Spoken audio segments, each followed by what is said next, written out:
오늘은 마태복음 27장입니다. 마태복음 27장, 오늘도 37절 한 구절의 말씀을 보겠습니다. 같이 한번 읽겠습니다. 시작. 그 머리 위에 이는 유대인의 왕 예수라 쓴 죄패를 붙였더라. 아멘. 이 땅에서는 죄가 없어도 벌을 받는 경우가 있어요. 악한 사람들이 권력을 잡으면 의로운 사람을 핍박합니다. 의로운 사람에게 없는 죄도 만들어 덮어씌워요. 이 때문에 죄가 없는 사람이 고통을 당하고 한숨을 짓기도 하고 또 눈물을 흘릴 수도 있습니다. 우리 예수님이 그렇게 죄 없이 고통 당하셨어요. 죄인이라는 누명을 쓰셨습니다. 이처럼 십자가는 인간이 저지른 가장 큰 죄악의 사건이에요. 체제 종교가 저지른 씻을 수 없는 폭력이었습니다.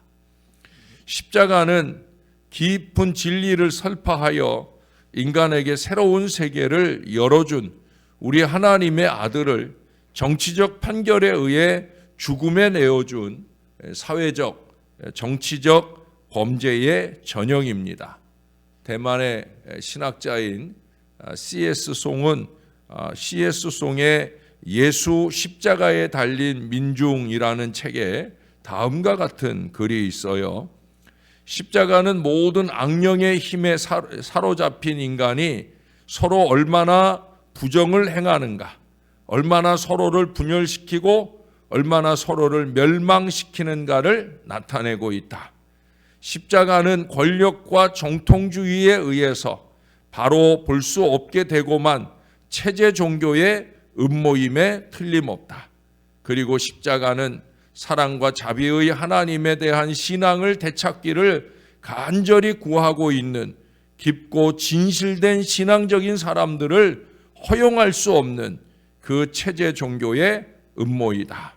그러므로 십자가가 나타내고 있는 사실은 어떠한 희생이 있어도 자기의 이익을 추구하려고 하는 사회 정치적 권력의 범죄이며 법률마저도 무시하고 하나님에게 격려받아 진리에 충실히 살려고 하는 이웃에 대한 사랑에 헌신한 사람들의 생명마저도 희생하는 권력의 범죄이다.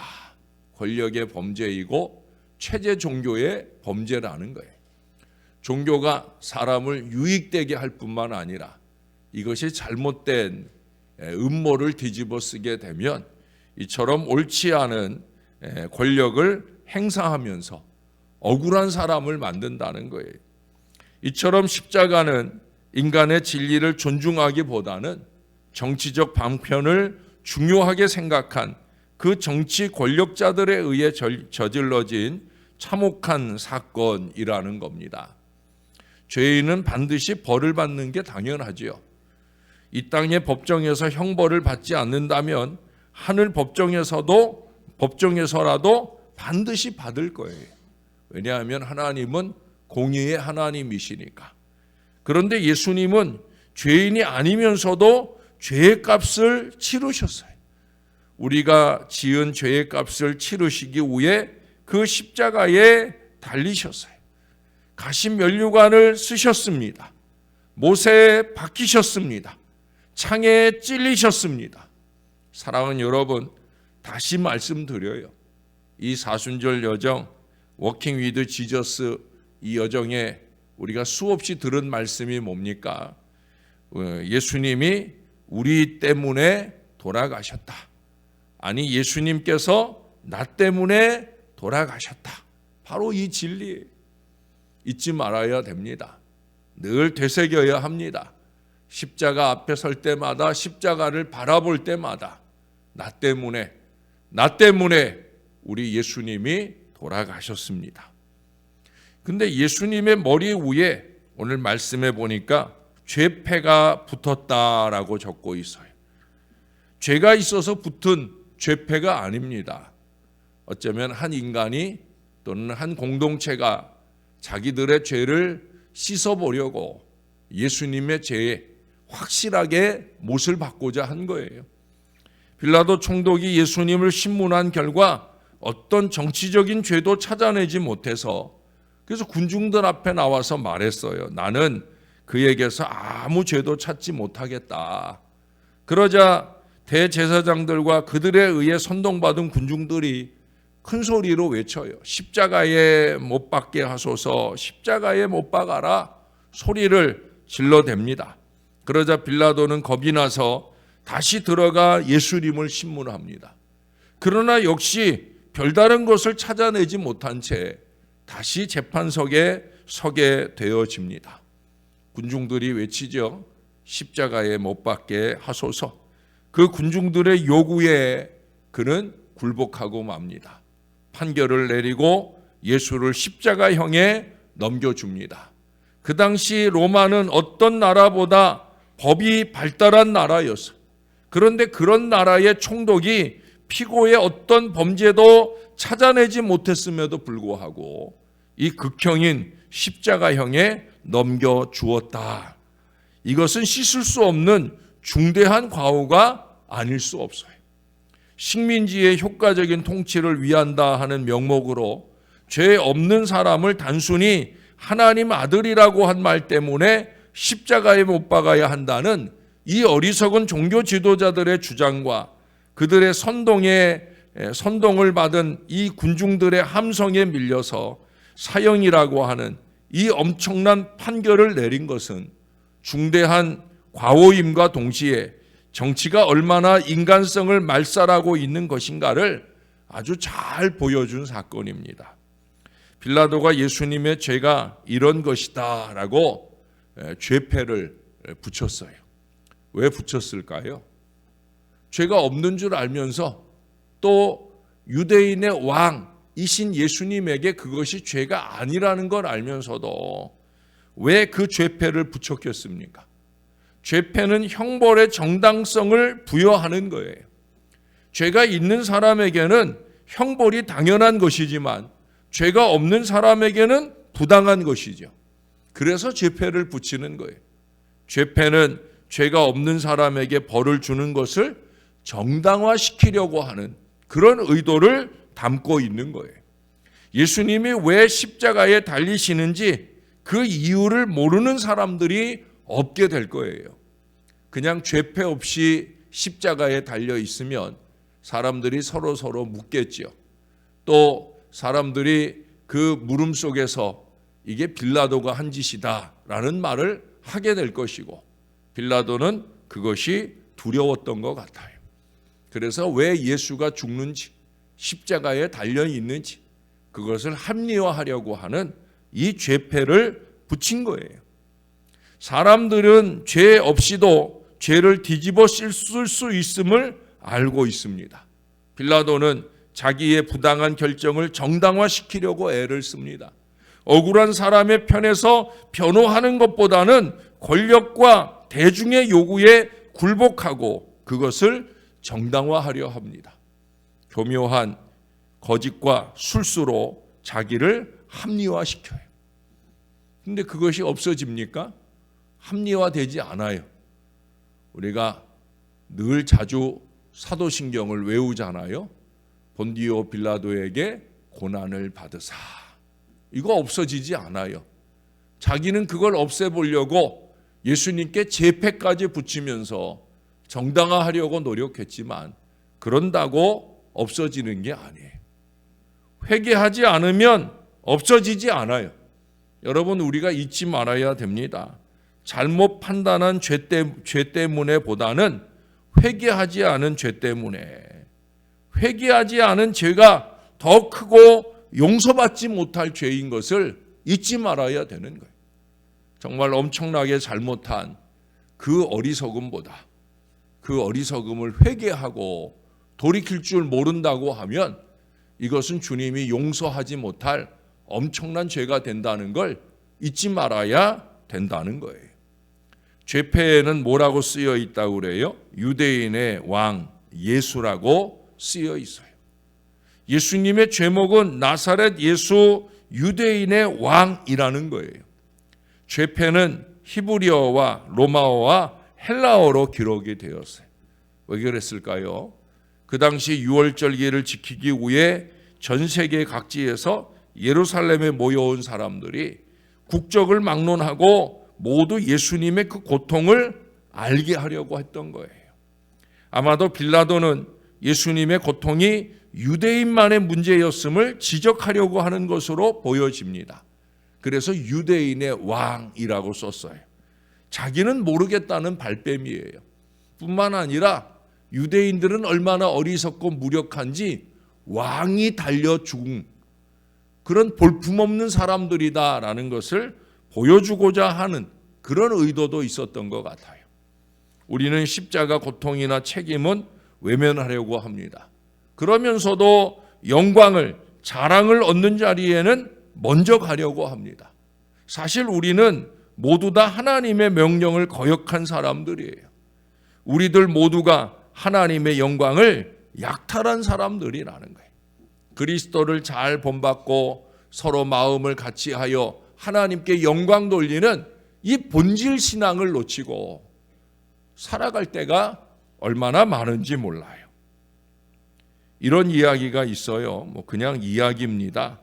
한 번은 집사와 권사 그리고 목사가 똑같이 천국을 올라가게 되었어요. 천국을 올라가는데 집사에게 내리워진 줄은 금줄이에요. 그런데 권사에게는 새끼줄이 주어지고 목사에게는 고무줄이 주어졌답니다. 금줄을 붙잡은 이 집사님은 천국에 곧장 잘 올라갔겠죠. 그런데 권사는 새끼줄이다 보니까 이게 언제 끊어질지 모르는 그 두렵고 떨리는 마음으로 간신히 어떻게 그렇게 천국에 올라가서 한숨을 내쉬게 됩니다. 문제는 누구예요? 고무줄 붙잡은 이 목사지요. 목사는 고무줄 붙잡고 올라가는데 다 올라갔다 싶으면 고무줄이 축 늘어져 가지고 또 떨어지고 또 다 올라갔다 싶으면 또 늘어져서 떨어지고 그러기를 반복하면서 고생하며 간신히 천국에 올라갔어요. 그런데 천국이라는 데를 가니까 예수님이 그 집사님이 오셨다고 그렇게 기뻐하면서 잔치를 베풀고 대환영을 하더랍니다. 그러니 권사는 어떻게 생각하겠어요? 야, 집사를 저렇게 맞아주시면 나한테는 얼마나 잘하시겠나 하는 기대를 하는데 예수님이 오시더니 너 왔냐? 그러시고는 별로 반가워하는 기색이 없더라는 거예요. 그런데 목사를 보시고는 예수님은 인사도 하실 사이도 없이 예수님의 보좌에 가서 얼른 앉으시더랍니다. 그래서 이 목사가 너무 섭섭하고 이상해서 예수님께 물었습니다. 예수님, 그래도 제가 세상에서 목사로 주님의 복음을 전하고 교인들에게 목사님이라고 대접도 받고 살아왔는데 아니 어떻게 천국에 왔으면 너 그동안 수고했다 말씀 한마디라도 하셔야죠. 어떻게 주님 보좌에 털썩 앉기만 하십니까? 라고 따졌어요. 그랬더니 예수님 하시는 말씀이 야, 네가 먼저 내 자리에 앉을까 봐 내가 앉은 거다 라고 말씀을 하시더랍니다. 어리석은 목사들이 아마 하나님의 영광을 많이 가로채는 자리에서 제가 얼마 전에도 한번 여러분들에게 그런 얘기를 했죠. 여러분들 앞에 설 때마다 이 십자가를 가리는 그런 위치에 설 때마다 여러분들 앞에 혹시라도 그렇게 십자가 영광 가리는 어리석은 목사가 되고 있지는 않은가 하는 생각을 한다 하는 두렵고 떨리는 말씀을 드린 적이 있어요. 언제나 그렇습니다. 우리가 더구나 목사가 주님의 영광을 약탈하는 잘못을 저지를 수 있다는 사실을 꼬집은 이야기예요. 우리가 그런 사람일 수 있다는 거예요. 그러나 우리가 그 의무에는 무책임하면서도 그 영광은 가로채려고 하려 할지라도 그래도 예수님은 왕이시라는 거죠. 그런데 사람들은 인정하지 않았어요. 특히 또 유대인들이 더 인정하지 않았어요. 그래서 유대인들이 죄패를 보고 항의합니다. 고쳐달라는 거예요. 아니, 글자 하나를 더 넣어달라는 거예요. 어떤 글자였어요? 자칭이라는 말이에요. 예수님은 유대인의 왕이 아니라 자칭, 자기가 유대인의 왕이라고 하는 죄 때문에 죽는 거다. 그러니 자칭이라는 말을 덧붙여 달라고 그렇게 요구를 합니다. 그러나 빌라도는 쓸 것을 썼다고 거절합니다. 왜 그랬겠어요? 아마도 죄가 없는 사람을 정죄하는 이 양심의 가책이 느껴졌는지 그것이 이 유대인을 향한 반발로 나타난 거예요. 그래서 유대인의 왕이라고만 그렇게 쓰므로 그 모든 죄가 유대인 때문이고 유대인들은 얼마나 형편없는가를 말하고 싶었던 거예요. 그러나 여러분, 사실은 진실이었죠. 뭐가 진실이에요? 빌라도는 자기를 합리화시키려고 이 죄패를 달았지만 그 죄패의 문구 유대인의 왕이라고 하는 사실은 진실, 사실이라는 겁니다. 빌라도는 유대인과 예수님을 조롱하려는 의도로 이 죄패를 달았고 자기는 인정하지 않는다 할지라도 예수님은 왕이신 거예요. 예수님은 부정하면 부정할수록 더 긍정하는 꼴이 되어집니다. 지나친 부정은 긍정이 되는 모양이에요. 여러분 잊지 마십시다. 예수님은 왕이시에요.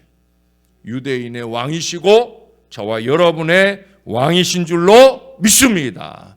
우리가 예배할 때마다 정신을 바짝 차리고 왕 되신 주님을 아련하는 이 거룩한 자리에서 왕이신 주님을 꼭 만나는 아침이 되어야 할 줄로 믿습니다.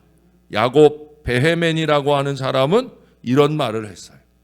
사람들은 때로 개와도 같습니다. 그래서 물려고 덤벼들고 뼈다귀 하나를 가지고 서로 먹겠다고 으르렁대며 싸웁니다. 사람들은 때로 여호와도 같습니다. 간사하기 이를 데 없고 엉큼하기 짝이 없습니다. 사람들은 때로 표범과 같아서 잡을 수도 없이 미끄럽고 빠릅니다. 사람들은 때로 뱀과 같아서 번갯불처럼 날쌔고 교활합니다.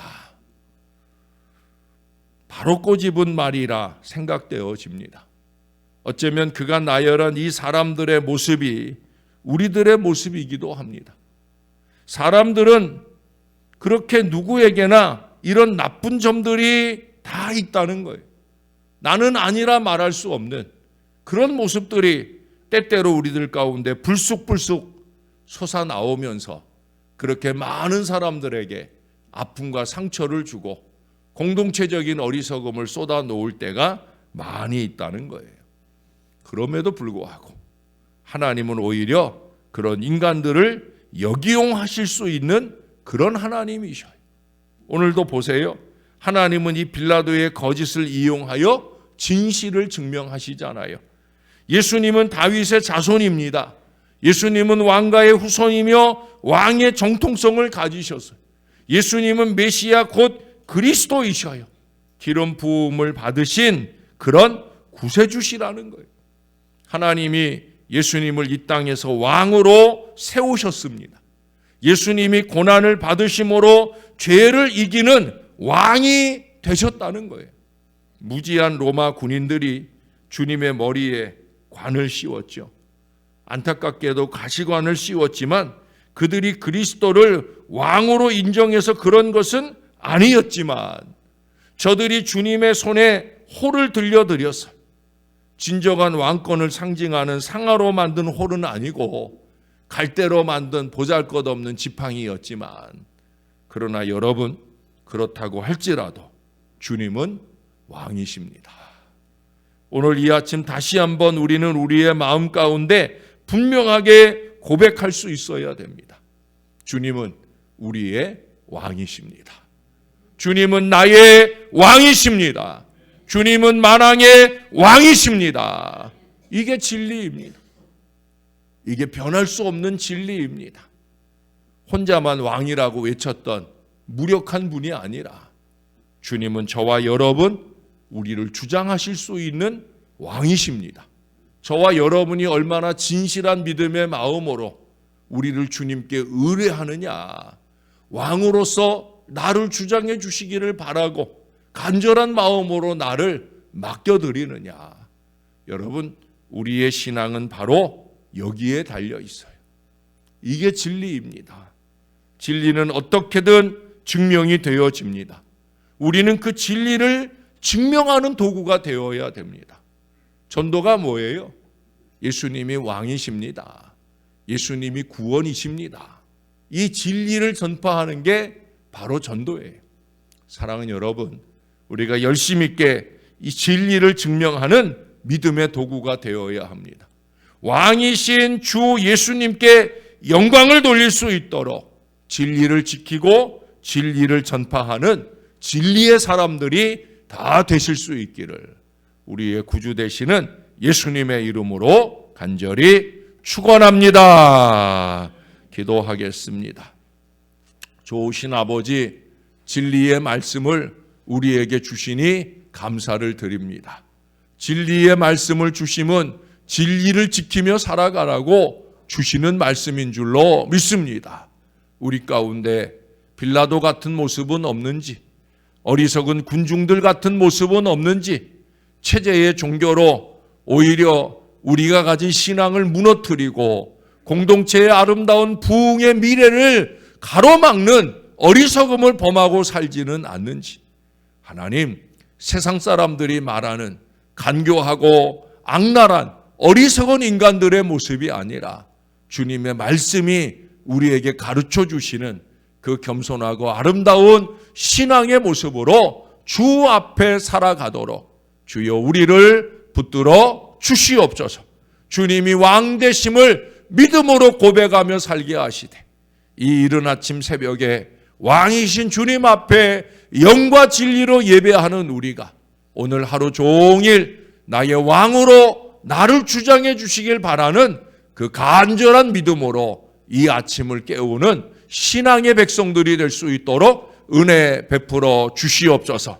얄팍한 자기 생각, 자기 주장, 자기 자랑으로 살지 말게 도와주시고 언제나 겸손히 하나님께 영광 올려드릴 간절한 믿음 마음으로 사는 신령한 사람, 진실한 사람들 될 수 있도록 우리를 붙들어 주시옵소서. 오늘도 중요한 조직검사를 받아야 하는 여종이 있습니다. 얼마나 많이 두렵고 떨리겠습니까? 주님이 꼭 그 마음 붙들어 주시옵소서. 예수 은혜, 예수 능력으로 모든 악한 것들을 깨끗이 씻어주시고 오늘 검사에서 아무 이상 없다고 그렇게 결과를 받을 수 있도록 은혜 베풀어 주시옵소서. 더욱더 신령한 은혜로 살기를 원하여 하나님, 어렵고 힘들지만 육신이 피곤하지만 그래도 새벽을 깨우고 주의 존전에 서기를 원하는 이 하나님의 자녀들을 축복해 주시고 오늘도 주님과 동행하며 많이 행복한 복된 하루를 잘 살아내게 은혜 베풀어 주시옵소서. 감사합니다. 예수님 이름으로 기도합니다. 아멘.